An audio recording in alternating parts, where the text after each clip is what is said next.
সিলেট জেলার ভিতর সবচেয়ে বেশি যে 3 থানার মানুষ দিন পালন করে সেটা হলো আমাদের কানাইঘাট, জৈন্তাপুর, গোয়াইনঘাট।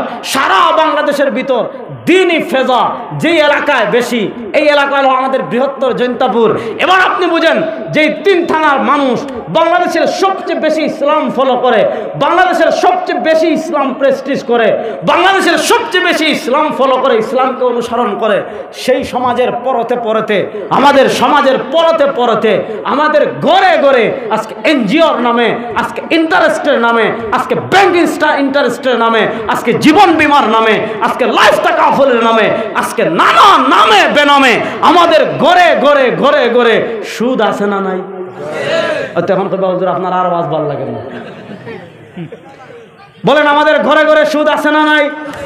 এবার বলেন যেই সমাজে রাসূলুল্লাহ সাল্লাল্লাহু আলাইহি ওয়াসাল্লাম বলেছেন যে আমার উম্মার উপর এমন সায়াতি আলান নাসি জামান লাম ইয়াবকা আহাদিল্লাহ আকিলার রিবা ফাইন লাম ইয়াকুল ওয়াজাদা রিহা।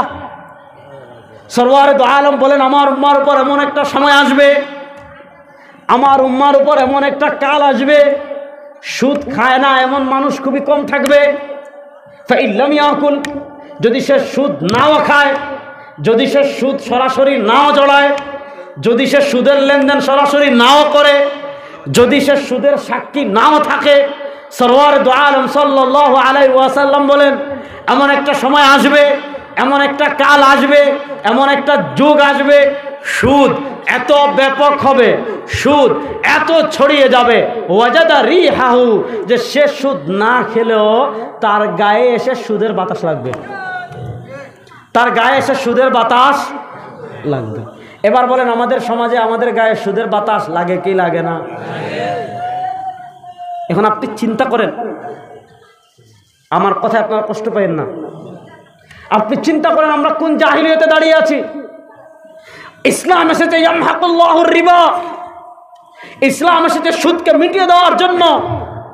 ইসলাম এসেছে সুদকে, কারণ কাফেররা বলতো ইন্নামাল বাইউ মিসলুর রিবা, আরে তোমরা ব্যবসা করে লাভ করো, আমরা সুদ দিয়ে লাভ করি, তোমরা ব্যবসা দিয়ে ধন বানাও, আমরা সুদ দিয়ে সম্পদ বানাই, তোমরা ব্যবসা করে বড় লোক হও, আমরা সুদ দিয়ে বড় লোক হই। আল্লাহ বলেন না আহাল্লাল্লাহুল বাইআ ওয়া হাররামার রিবা, আল্লাহ ব্যবসাকে হালাল করেছেন, সুদকে হারাম করেছেন। যেই সমাজে সুদ থাকবে, যেই সমাজ সুদের উপর দাঁড়াবে, যেই দেশের অর্থনীতি থাকবে সুদের উপর, ওই দেশে আল্লাহর রহমত আসবে না, ওই সমাজে আল্লাহর রহমত আসবে না, ওই মানুষের উপর আল্লাহর দয়া হবে না।